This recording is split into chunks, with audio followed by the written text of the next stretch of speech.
Hello दोस्तों, आज हम जन विश्वास संशोधन विधेयक 2025 को समझने का प्रयास करेंगे, जो कि आपके प्रतियोगी exam points on F view से बहुत जरूरी है। तो आइए शुरुआत करते हैं इसके मुख्य भाग से। जन विश्वास संशोधन विधेयक 2025 द जान विश्वास अमेंडमेंट ऑफ प्रोविजंस बिल 2025 को 18 अगस्त 2025 को लोकसभा में पेश किया गया।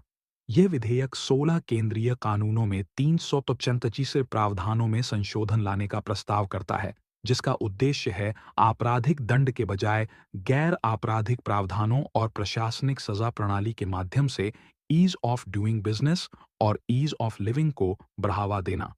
यह विधेयक 2023 के जन विश्वास संशोधन अधिनियम पर आधारित है, जिसने 42 केंद्रीय अधिनियमों में 133 प्रावधानों को अपराध की श्रेणी से बाहर कर दिया था। की फीचर्स: 1. 395 प्रावधानों में संशोधन। 16 केंद्रीय कानूनों के तहत 355 प्रावधानों में संशोधन प्रस्तावित। 2. 2 से 88 प्रावधानों का अपराध से मुक्तिकरण डिक्रिमिनलाइजेशन। तकनीकी गैर गंभीर उल्लंघनों के लिए कारावास की जगह जुर्माना या चेतावनी देना प्रस्तावित है।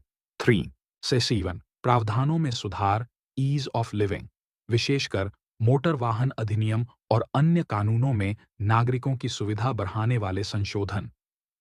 4 पहली बार उल्लंघन पर चेतावनी या सलाह इंप्रूवमेंट नोटिसेस। 10 अधिनियमों के तहत 76 उल्लंघनों पर प्रारंभिक चरण में ही सलाह या चेतावनी का प्रावधान, गंभीर दंड से पहले सीखने का अवसर देना। 5 दंडों में सामंजस्यपूर्ण वृद्धि, न्यूनतम जुर्माने या दंड में हर 3 वर्ष बाद 10% की वृद्धि स्वतः लागू होगी, जब तक उस कानून में स्वयं की व्यवस्था न हो। 6 प्रशासनिक प्रणाली द्वारा दंड निर्धारण एजुडिकेशन मैकेनिज्म।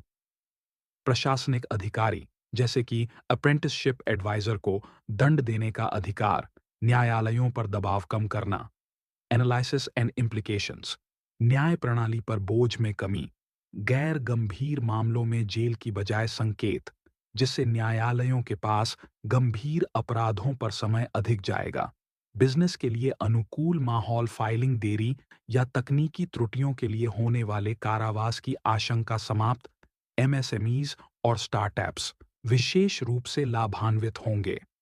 नागरिकों के लिए राहत, रोजमर्रा की गतिविधियों में मुद्दों पर कारावास नहीं, केवल चेतावनी या जुर्माना, जिससे जीवन सहज होगा।